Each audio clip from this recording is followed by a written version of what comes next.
Do you remember demo discs? I mostly associate them with PlayStation, but they were a thing for all the other disc-based consoles for years before online downloading became standard. Quite a while ago, I picked up a big stack of PlayStation 2 demo discs that I used for a different video, and on those I found a game called Okage Shadow King, the subject of today's video. Okage is an earlier PS2 game that came out in the first year of its launch, and it was made by a studio called Zennerworks who worked with Sony to publish the game. I couldn't find all that much about the people that made this game as they don't have too many other credits online, but based on that cover art and the demo that I played, I figured it was worth checking out. And it turns out that Okage is a really fun and interesting RPG with a very unique vibe, and I think it's worth a second look. So today we're going to take a deep dive into Okage Shadow King for the PlayStation 2, and I'll share my thoughts about the game along the way.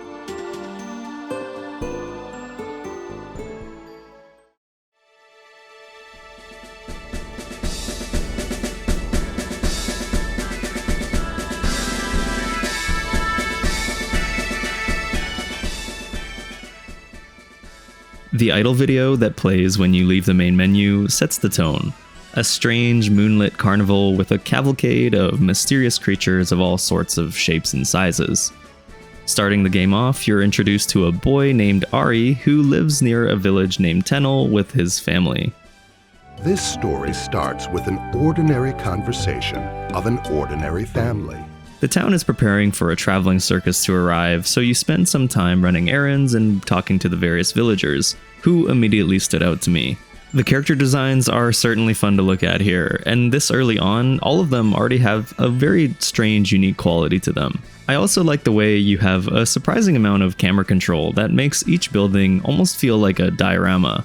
Something about the PlayStation 2's blur effects really add to that feeling. Sometimes the camera does get stuck on stuff and makes it a little hard to see, but it allows you to focus on little details like these funny signs sprinkled around town.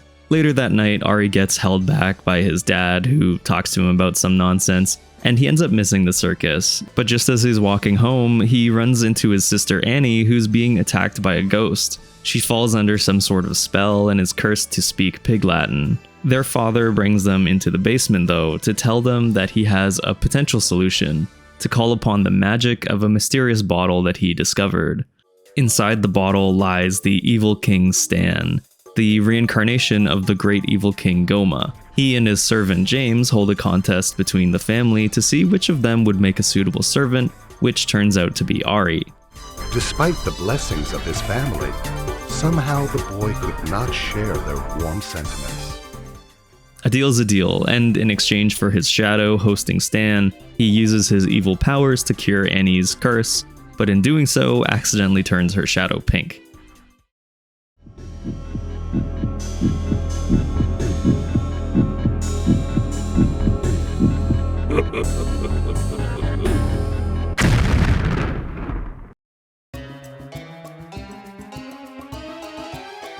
The next morning, Stan, now master of Ari, commands him to head to the village to bring terror to its people. But instead of getting what he wants, all of the villagers just think he's some sort of shadow puppet that he's doing to get a laugh out of everyone. This continues until they hear about a book with a list of new evil kings who supposedly have stolen Stan's powers, preventing him from unleashing his terror onto the world. So from there, he commands Ari to seek out the rest of these kings so that he can subjugate them and return his powers. The tone of the story is pretty playful. I really love how supportive Ari's family is of his own enslavement by an evil emperor ghost, and they're all happy to see you on your way out, setting you up for the journey ahead. Even if the intro has a lot more dialogue than gameplay, it's an interesting premise, and Stan is an entertaining character to see.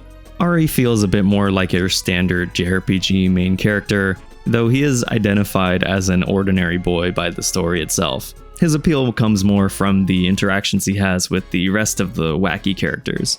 Thankfully, it isn't too long from here to actually get the ball rolling, and we can get into what the actual game looks like.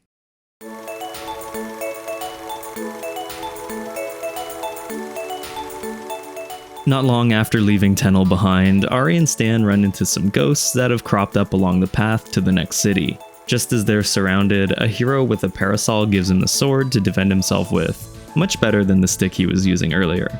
Now that we're in the main overworld, we can run into ghosts that appear randomly to start a fight with you.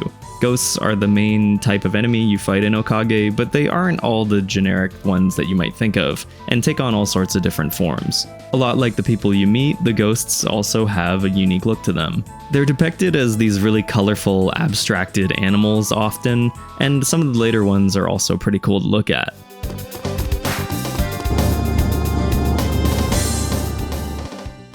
Soon enough, Ari and Stan get to the next area, a large industrial city called Madrill. Madrill is a bustling metropolis made up of smog and gears, and it's said to be the home of the Sewer Evil King. I realized this was one of those games that expects you to find the correct people in a certain order to interact with, so I got to work on talking to everybody in town that I could while trying to suss out how to actually advance the story. It's a common trope in this era of JRPGs, but I can't say I'm a fan of it, especially when it requires you to talk to the same person twice in a row without any hint that you need to do that. I have to admit though, after doing some exploring, I found it to be super easy to get lost here because of the city's drab gray buildings that blend into each other. If I was a kid renting this game back in the day, I probably would have gotten lost here and given up.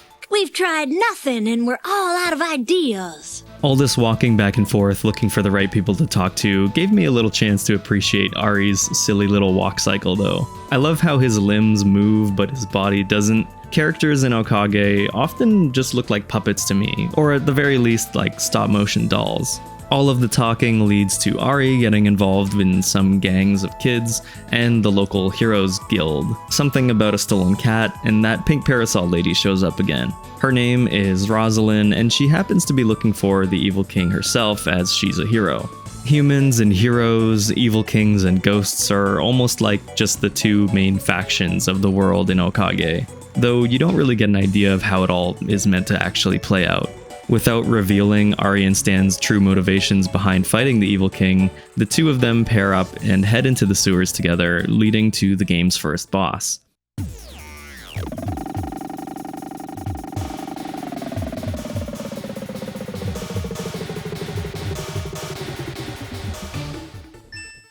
The Sewer King is a big rat with a bunch of minion rats surrounding him. Ari can heal himself frequently enough to handle it pretty easily, though I basically had no experience with the combat. Okage's first half will pretty often take you through long sections of talking to people that don't actually involve much fighting at all, but the battles don't seem to ask much of you either. The combat system is pretty typical for the time, using a sort of active time-based system like in Final Fantasy. Each character has an action meter that rises up slowly, and once it fills up, the game pauses the fight and you can select an action. A lot of skills take from a shared mana pool called LP, but a number of skills use your own character's HP instead. Also worth mentioning, this game does that thing where if Ari dies in a fight, you lose immediately, so using HP for skills can be a risky proposition. Other than that, you can defend or wait in order to stack your attacks with another character's. It's all pretty simple, especially this early on. But once the battle is over, the king sort of wakes up and runs off. On the way out, Rosalind stops Ari and Stan, declaring that she was also cursed with a pink shadow by him, which ruined her reputation among the other heroes. She threatens to kill Ari so that Stan loses his host if he won't revert the curse. But without his powers, Stan couldn't do it even if he wanted to. With no other solutions in sight, the group heads back to the inn. Later that night, Rosalind shuts off the light while speaking to Ari. That prevents him from casting a shadow, so Stan can't appear and they can speak in private. Apparently, the princess might have some sort of power to separate Ari from Stan, so Rosalind decides to stick with them for the time being. In part, it's to help Ari, but also to make sure that Stan can't get away before reversing her own curse. I have to admit the whole pink shadow thing is a little bit silly, as if having a weird colored shadow is a completely life-ruining condition, but I suppose it fits with the tone of the story, so I can let it slide. Things are looking even worse for this unfortunate boy.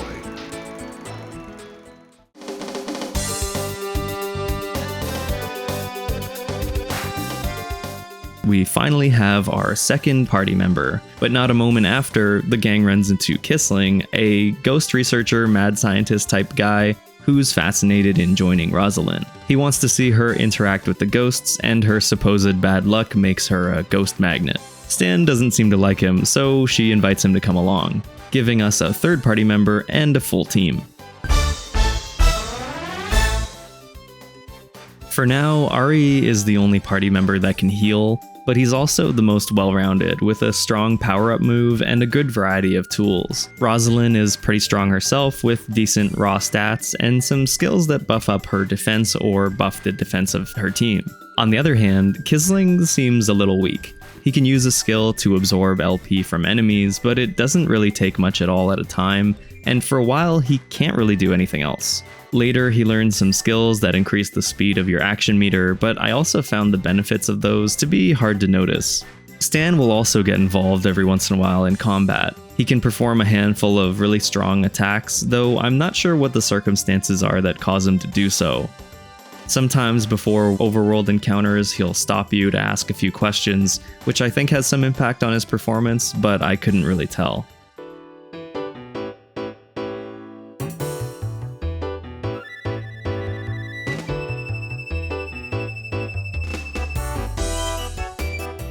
Following the map of Evil Kings brings them to the fishing town of Rashello.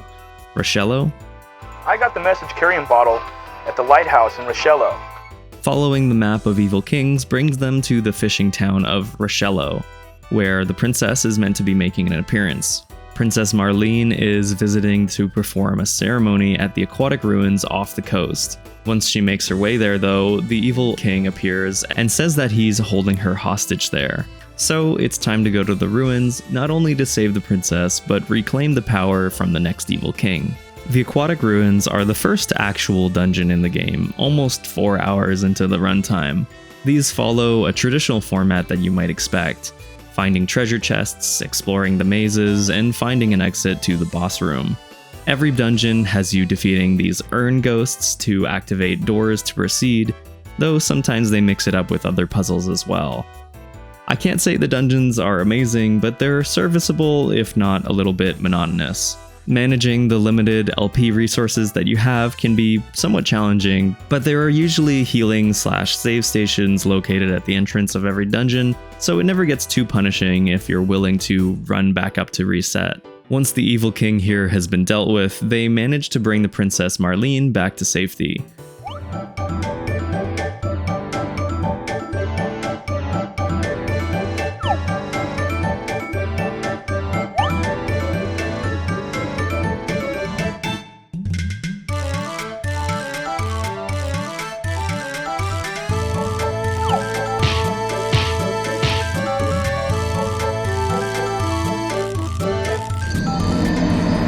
Not long after, her butler Balloon says that she's run off on her own to Tenno Village.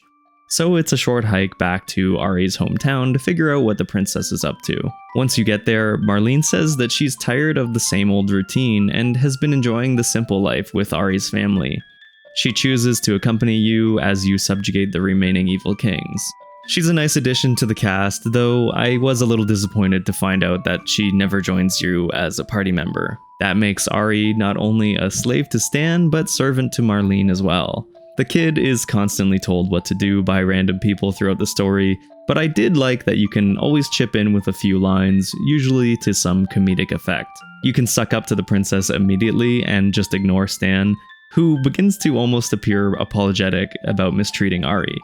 From what I gather, there is a hidden relationship stat based on the answers you give throughout the game, but I mostly just chose to do whatever I thought would lead to a funny reaction. Hey there! I just wanted to say that if you're enjoying this video and you wanted to support the channel, the best thing you can do is just like the video, subscribe to the channel, and leave a comment. Videos like these that cover games like Okage just do not get made without the support of the viewers. So thanks again for watching, and let's get back to it.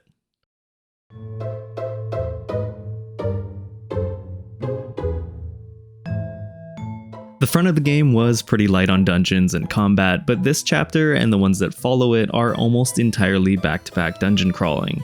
When you arrive back in Madril, stopping to talk to a person near the gate will tell you of a conspiracy between the heroes and the ghosts. This leads to another fetch quest around the city, looking for a set of keycards that give you permission to the top floor of Mr. Big Inc., some sort of ghost-owned company in cahoots with the Heroes Club. Earlier, you were given a card from Ari's dad, and you could get another card from Town Hall. The third card's near the train station, and the last card was from a researcher that knows Kissling. This doesn't sound very complicated, and it wasn't necessarily the game's fault here, but I actually got completely stuck here for a while. The problem was, I had this idea that I was missing a card for some reason, because it seemed like you had to give the security guy the correct cards in a specific order, except for the first two. And so for whatever reason, I was convinced I had somehow lost or skipped one of these cards. I must have spent an hour combing through the streets, retracing my steps, and trying to figure out from the hints who was supposed to be giving me that last card. There were a few people that gave you hints that kept implying that the professors had it, which had me thinking I somehow missed that card and had locked myself out from obtaining it. The professors also asked for donations, which had me thinking that I was $10,000 short and would have to go grind for it. It turned out that after giving up and reviewing my footage, I'd actually just used the professor's card first without noticing. For some reason, the second floor security guy wouldn't accept the card I chose to use, and so that, plus the confusing hints, made me think I had the wrong card altogether. This is all representative of a bigger issue with Okage that many games from the time had, being the spotty translation. Maybe the original Japanese was better, but it makes a lot of dialogue and interactions harder to follow than they probably were meant to be. I don't mean to say that Okage is the worst translated game by far, but the occasional typos and phrasing issues would lead to some confusion where it was probably unnecessary. Skill descriptions, for example, are often a little bit obfuscated, probably for just a quick joke, but it just makes things harder to understand. Anyway, eventually all the cards were sorted out and I made it to the top floor. There you meet the evil king of chairmen, who runs off to a nearby dungeon where you can take him on properly.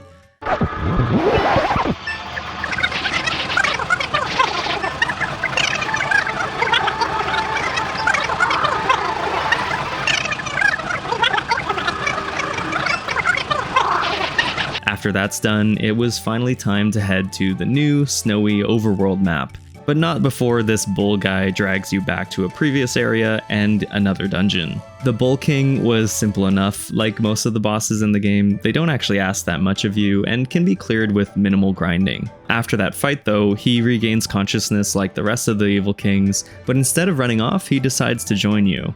Big Bull, as he's known now, is a strong bruiser that eventually learns some damage-enhancing skills, and I think he pairs nicely with Rosalind's defensive focus.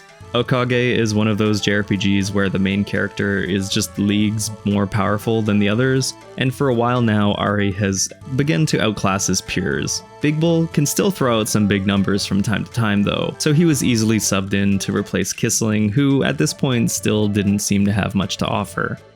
Our band of adventurers becomes even stranger. This might be where you expect the chapter to roll over, but Chapter 4 is by far the longest in the game and has a lot more to it. Every time you come to Madril, Ari has been coaching this girl named Linda, a wannabe pop idol working on her songs. But Marlene takes offense to her adoration of Ari and the two of them start to fight over him. You know, typical anime JRPG stuff. She storms off, but that night Ari and Marlene have a bit of a heart-to-heart at the inn where she takes some time for herself. As soon as the gang wakes up though, there are suddenly a bunch of fanboys all across the city. It looks like Linda got the fame that she wanted, but she turns out to be the next evil king, escaping once again to a nearby dungeon for you to fight through. The overworld in Okage is actually pretty small, and it's a short walk between all of these locations. Because of that, it can make the dungeons feel even more long and winding, and it does begin to feel like you spend most of the game in these stone corridors. I'll spare you any more details about the dungeons, but later Marlene catches up with the group and apologizes to Ari, dismissing him from servitude. It turns out Linda didn't even care for Ari anyway, and she was actually into Stan the whole time. From this point on, gushing over Stan becomes her entire personality. The main cast is fun and relatively unique, but as individual characters, they don't usually go much deeper than that. Linda also joins the party here as a playable character, but after trying her out, I stuck with Rosalind and Big Bull. She eventually gets some neat abilities that apply status effects to the entire field, but when I initially tried her out, she didn't learn anything and had pretty low damage output. All roads lead back to Madrigal yet again, with news that the lair of the Sewer Evil King seems to go deeper than originally thought. That means yet another large dungeon to dive into, but instead of an evil king at the end, it leads to some strange pedestal. Stan and Kissling are convinced that the magic in it will somehow power him up, so he tells Ari to stand on it. But something strange happens. He begins to turn transparent, and the rest of the party start acting weird and leave him behind in the dungeon. Now, the boy is alone. Just a heads up, this is where the story starts to pick up again, so if you're planning to play the game yourself, jump to this timestamp to skip the spoilers.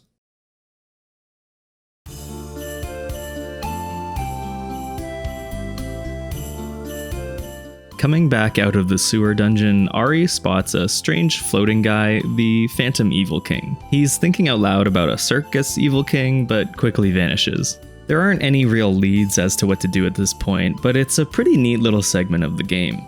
You won't get into any battles, and you can't interact with anybody, but you can roam freely to try and listen to what people have to say. Some people in Madrigal mention that the great hero Rosalind has left to take on the great evil king Stan before he can conquer the world. At the inn, you can see Marlene and her butler. She can't seem to remember the adventure that she was just on, but he insists that she joins Rosalind on her quest. Out in the fields, you can spot Big Bull, who seems to have never even heard of Stan, but he mentions that he's going to head off to challenge him too. Nobody will acknowledge Ari, so there isn't really anything to do but head to the furthest known point on the other side of the snowfields.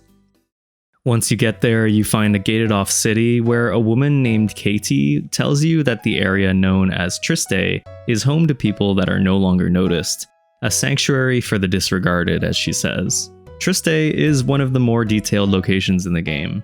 Even though there doesn't seem to be that much to do here, I really like the vibe of this town. Here you can find the circus runner from the beginning of the game that gave you the map in the first place. He explains that the things Ari is experiencing can be cured, but he has to relearn how to engage with people.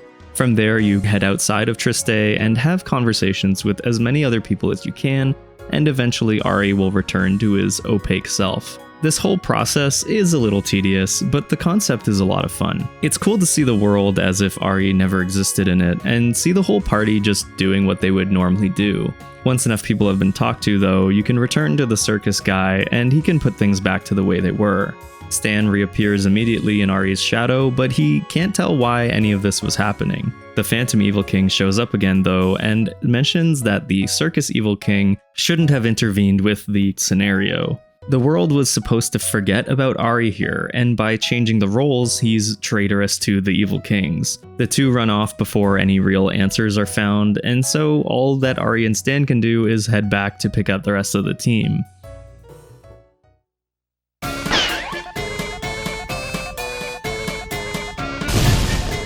Once the gang's back though, they look for Marlene, who's supposed to be at Ari's house. There they find the princess with Balloon, but he's holding her under a spell while going on about the power of classification. Balloon reveals that the world is basically a pocket universe, created to protect his daughter Marlene. By making a simplified world where classified roles were given to all of its people, he could give his daughter an eternal life and a playground to keep her occupied. But in doing so, she somehow got lost and he's been looking for her for some time. He knows that she can't really die in this world, so he made a doll to act as Marlene in the meantime. So the Marlene here isn't his real daughter, but I suppose because everyone in this world has a role to play, she had to be there. The plan was working for him until deviants like Ari showed up. When Stan possessed Ari, he himself deviated from his role as the Supreme Evil King, and the same can be said about the rest of the team too.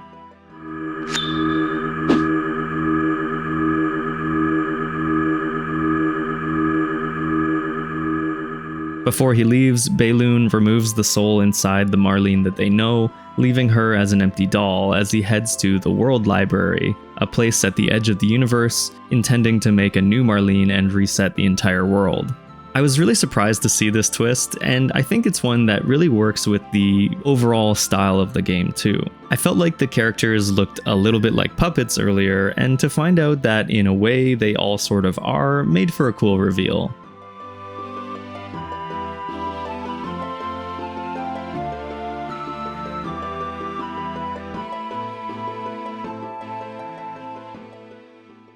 In order to find Balloon, they have to venture out into the deserts past Triste. There's this massive maze to go through that took me a little bit longer than I thought it would. Along the way, I also got sucked into this massive dungeon that I thought led to the Phantom Evil King, but instead it was part of a side quest. Whoa! This is worthless. After all that effort though, I at least ended up with a load of money to upgrade my equipment and stack up on consumables.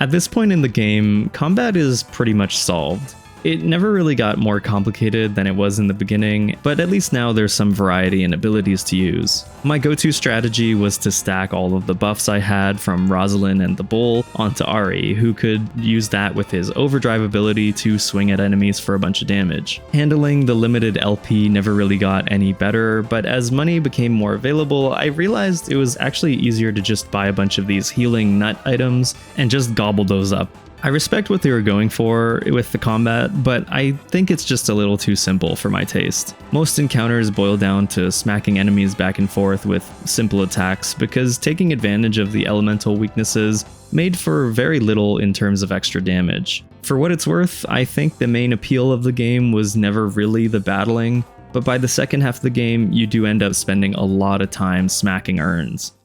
It's time to challenge the Phantom Evil King at the end of the desert in the Gear Tower. He's a bit trickier than the other kings because he's immune to all non-magic damage. It took me a minute to realize what was going on, but with all of those items I'd stockpiled, I was more than capable of dragging on the fight long enough to whittle his health down with my poor magic stats.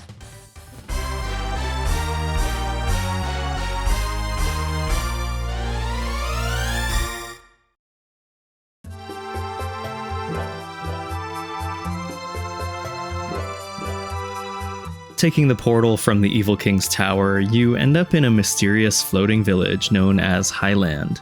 The Phantom Evil King seems to have followed you here, but with his mind cleared, he decides to join your team as the final party member. Fitting with his magical theme, Epros's fighting style is a bit harder to pin down. He wields cards and can use a variety of elemental magic to turn enemies into bonus items. I tried him out briefly, but like with Linda, I found that Rosalind and Bull just worked so well together that it was hard to change things up this far into the game. Maybe on a second playthrough I would use Epros and Linda. With the entire party on board, I have to say though, Okage has a really unique lineup. Ari is pretty close to your typical protagonist, but having Stan around keeps things interesting.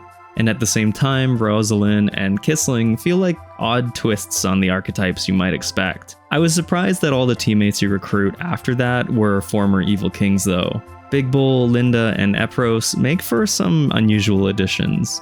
A weird bull person, a pop star, and a floating magician, and somehow the magician is the most normal. The Highland is another cool location that really fits with that diorama feeling that I've had throughout the game. The people living here seem nervous about going to sleep, and staying at the inn will cause Stan to wake up Ari in the middle of the night to investigate. I thought that Epros was the final Evil King, but it looks like there was one remaining. The Vampire Evil King, whose mansion only appears at night. He's nothing too special, but he has unique music that's actually pretty good. The music in Okage has been pretty serviceable overall, but this one boss's unique track really stood out to me.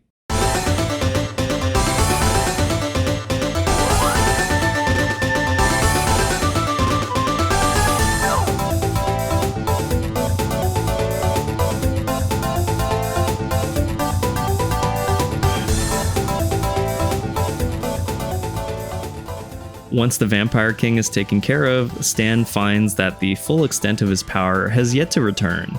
Balloon shows up and reveals that he's kept a part of it for himself in order to make new Evil Kings so that Stan can never get his full power back. I get the impression this was supposed to be part of a larger section of the game, but as is, the chapter is over and done really quickly. From here, there are a few side quests that you can wrap up if you want to get the best equipment, but I ended up skipping all that stuff and decided to just cross the bridge and go straight to fighting Balloon.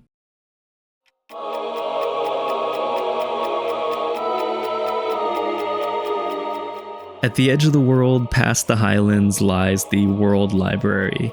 It's a massive final dungeon managed by these old men that take care of the place. Exploring here is a long process. You need to find a variety of colored keys that unlock specific doors, and if you don't have a map handy, it can be really easy to get turned around. Maybe it's just the thin hallways, but it felt like there were so many ghosts spawning in that it was impossible to avoid dozens of battles. The ghosts you encounter aren't taking it easy either, but at least there's a healing station at the front, like the rest of the dungeons, to make grinding a few levels quick and painless. I had to use a guide at one point just to figure out my way around this place, but once all the keys were acquired, Ari and the rest of the team can finally reach Bayloon at the end of the library. Stan's butler James even makes an appearance briefly after who knows how long to get the door open.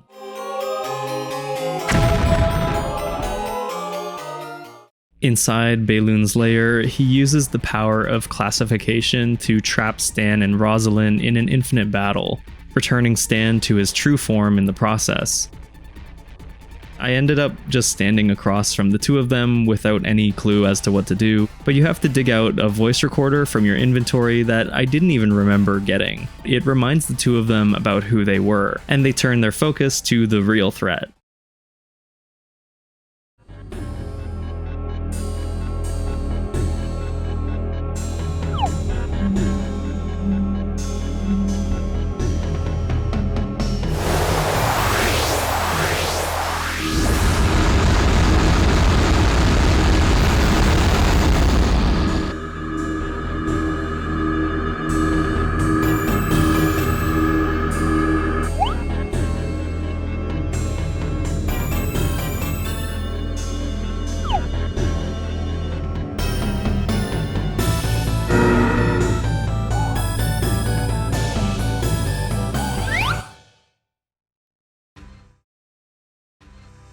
Now it's time to take on Bayloon in his powered-up demon form.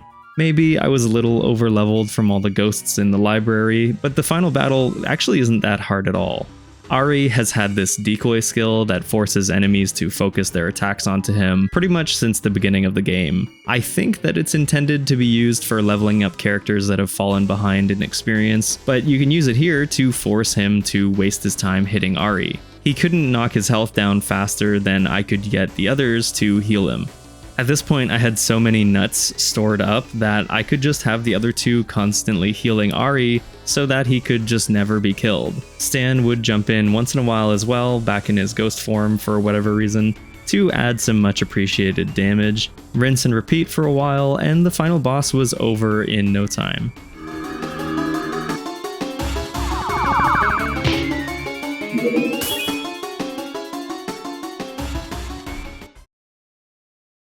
At last, Bayloon was defeated, and the people of the world were free to step outside of their predetermined destiny. Bayloon decides to give up and move on, looking for his daughter on his own. The World Library begins to crumble apart, and the gang manage to escape. But with no pre-assigned destinies, what do they decide to do next?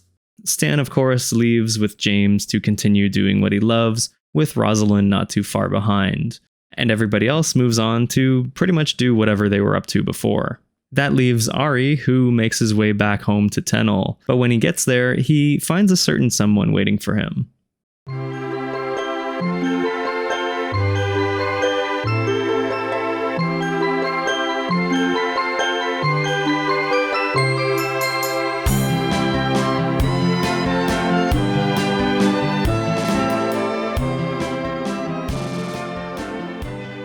And with that, it's credits for Okage Shadow King.